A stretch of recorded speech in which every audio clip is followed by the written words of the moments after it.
Chris Sims, Pro Football Talk Live co-host, Football Night in America, and his Unbuttoned podcast, former legendary quarterback. Just ask him. Chris Sims joining us on the program. Wow, you don't ask me because I'm not going to say I'm a legendary quarterback. I don't know who you're getting me confused with. Maybe a legendary mouth, all right? And maybe I got that, but not a legendary quarterback. Okay, sorry. Speaking of legendary quarterbacks, help me understand these rankings that you have. Do you have Patrick Mahomes as the fourth best quarterback going into this season? As of right now, I do, yeah. I mean, it's not easy. First off, I think we got to talk about, when you talk about the top four quarterbacks in football right now, I would argue it's as good as the top four as we've ever had in the history of the game, right? All in their prime, all a similar age, right? It's hard to find ever. I know we had like Elway, Marino, Montana, right, in the mid-'80s, okay, but who was the fourth? I'm not sure. We'd want to throw into Jim that. Kelly? Jim Kelly, right, but he didn't really show up until late 80s. But, yeah, I hear you. Okay. That would probably be one. I'm with you there. Well, you had Aikman and Steve Young and Brett Favre in the mid-'90s and that crew there, right? And I'm probably missing another guy that could cross over into that. Warren Moon. Warren Moon, exactly right. Great call by you. You get to the 2000s and you go, man, Brady, Breeze, Brett Favre, right? Manning, holy crap, that was a good four. This is a special four. Right. So it's nitpicky here. But okay, yes, give me right your now, four. Give me a number one quarterback in football going into this season is Lamar Jackson, number one. I think when you look at it from game-by-game basis, consistency, playing at an extremely high level, Lamar Jackson's done that better than everybody in football, probably over the last 2 years, but especially last year. And listen, I went into this thinking I was probably going to have Josh Allen number one. I really thought that. But as I started to watch film and break it down and go through it, I just went, I mean, every game, Lamar Jackson, it's great play from the pocket, it's great decisions, it's versatile throws all over the field. When nothing's there, something good still happens, right? So that's where Lamar Jackson, to me, has separated himself. But it was hard. I mean, Joe Burrow could have won the MVP. Josh Allen did win the MVP, and I voted for him, just so you know that, right? And then Mahomes, who's maybe the greatest quarterback I've ever seen in my life, or certainly in that conversation. Okay, he's mastered winning. I understand that. But winning is also not just a quarterback thing. We've gotten a little too carried away with just giving the quarterback winning all the time. I don't love that. Now, he's mastered that, and he's as clutch as can be, certainly. But I think if you sat and watched film with me, especially last year and even the year before, and we went game by game and we looked at it, you'd go, yeah, Lamar Jackson's playing the position a little bit better right now. But it is tough because Mahomes, too, knows his team. Third down. Okay, wait, I could fit it in there. Oh, no, I'll just throw it in the dirt, incomplete. My defense is awesome. It'll keep us in the game. I don't think like Josh Allen and Joe Burrow have that luxury. They don't have the luxury to do that.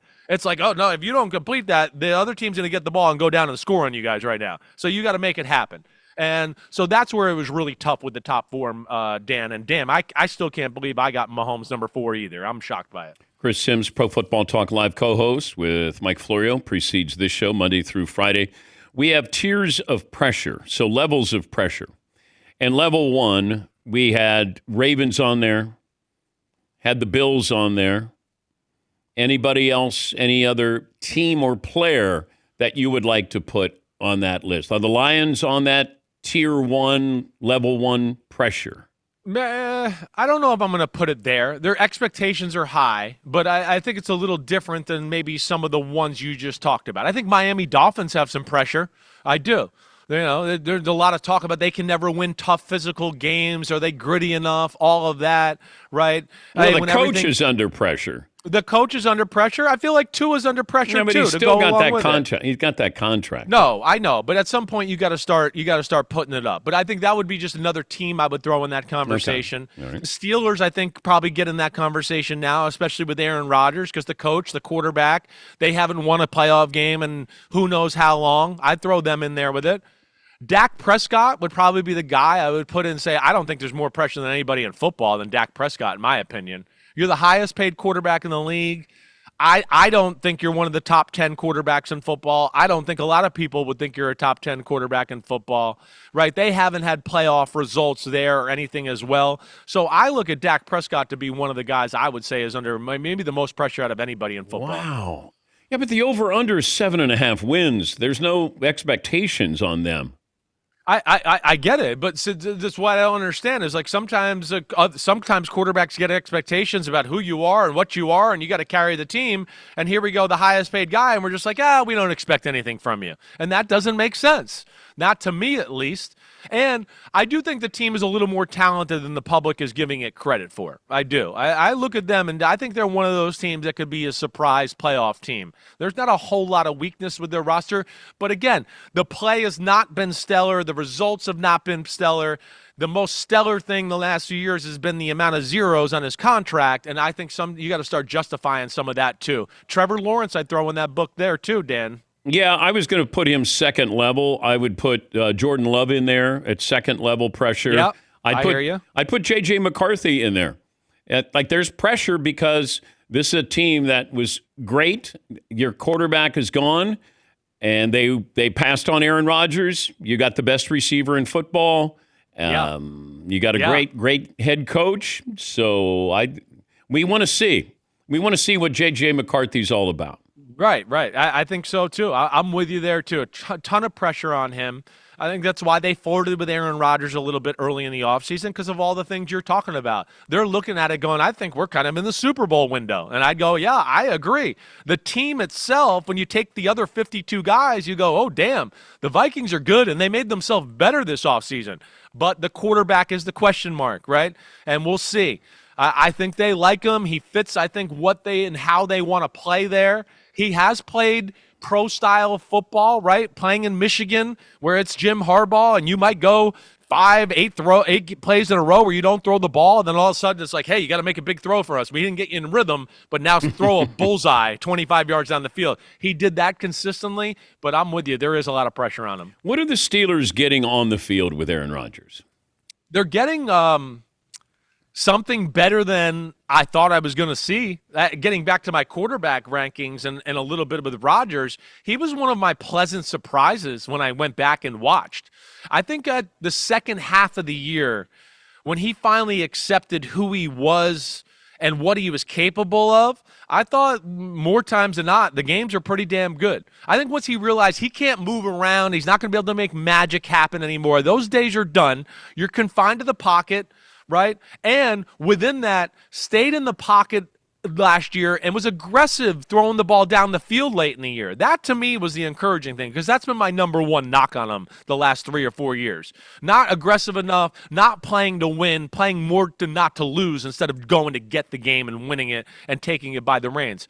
The Steelers' offense has not been good for the last few years. They've been hampered by quarterback play where, defenses, they kind of know what to expect from their offense. It's not creative. They've had quarterbacks that don't know how to use the whole field with how they throw the football. I think Aaron Rodgers is going to bring that to the table. I think their O-line's in a good spot. I think the Steelers are breaking molds a little bit, bringing DK Metcalf in, paying him what they had. That's not a usual type of business type of thing from them. I think they realize that the good teams in football are aggressive right now, and they got to do that. They put themselves in a little bit of a bad spot with the quarterback situation with Rodgers and basically being desperate for him, but he's going to make them at least capable of winning a playoff game if they can get there.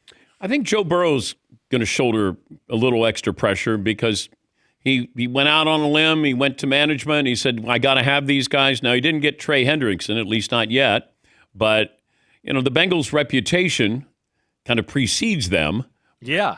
You got to have some defense here because you're not going to win that many shootouts in the NFL. No, it's tough to do that. Now, he's special enough to where I think you'd probably be with me, and I know, people that I do Football Night America, Jason Garrett, Devin McCourty. I mean, at the end of the year last year, we were all like, oh, my gosh, if the Bengals get in the playoffs, they might go to the Super Bowl with how he played and did all that. I love Joe Burrow that he keeps the pressure on the organization. He has to. He's got to continue. The Bengals just can't get out of their own way.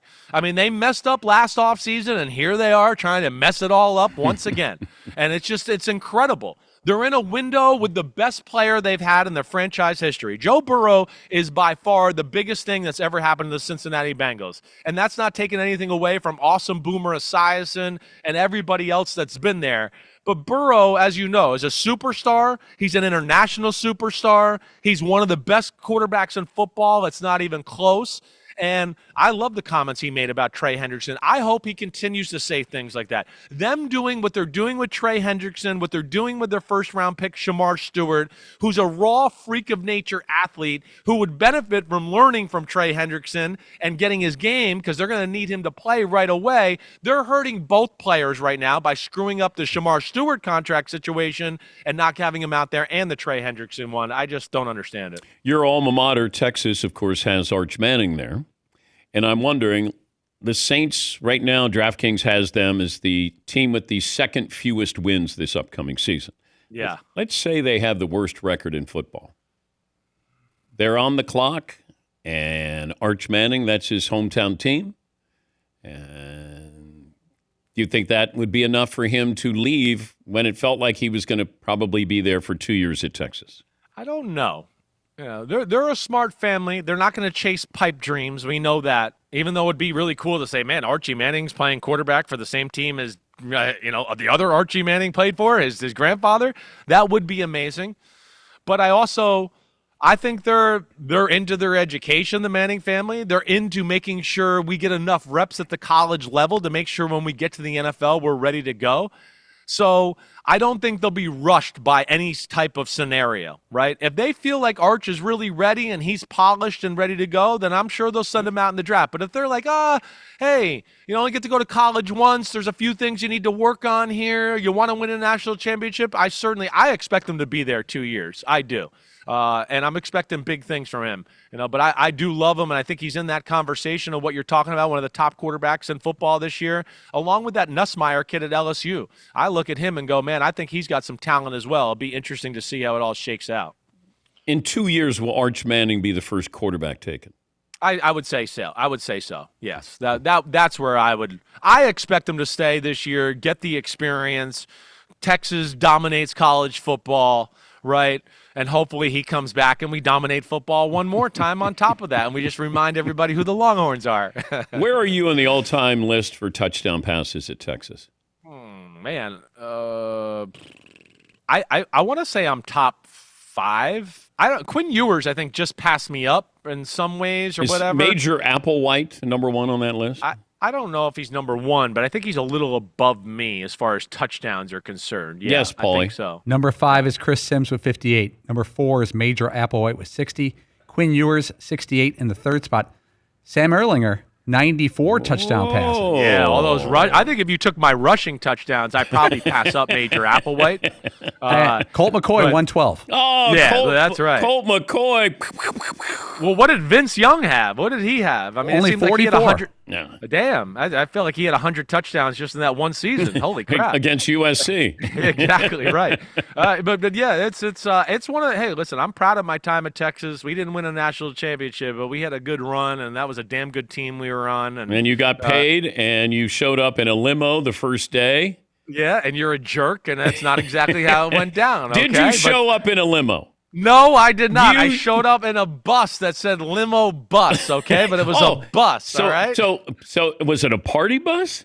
It was. It was like we had to rent something from the hotel, and it was like one of those party buses that said limo bus on the side, and just the older guys on the team just took that and ran with it, and I can never fight it off for as long as I live. And a stripper pole in the party bus. It wasn't there. I've seen a few of those polls in my day, but it wasn't in that bus, all right? Thank you, Chris. Always. And that's Chris Sims, Pro Football Talk Live co-host, Football Night in America, also his Unbuttoned podcast. We'll take a break. Last call for phone calls. What we learned, what's in store tomorrow after this.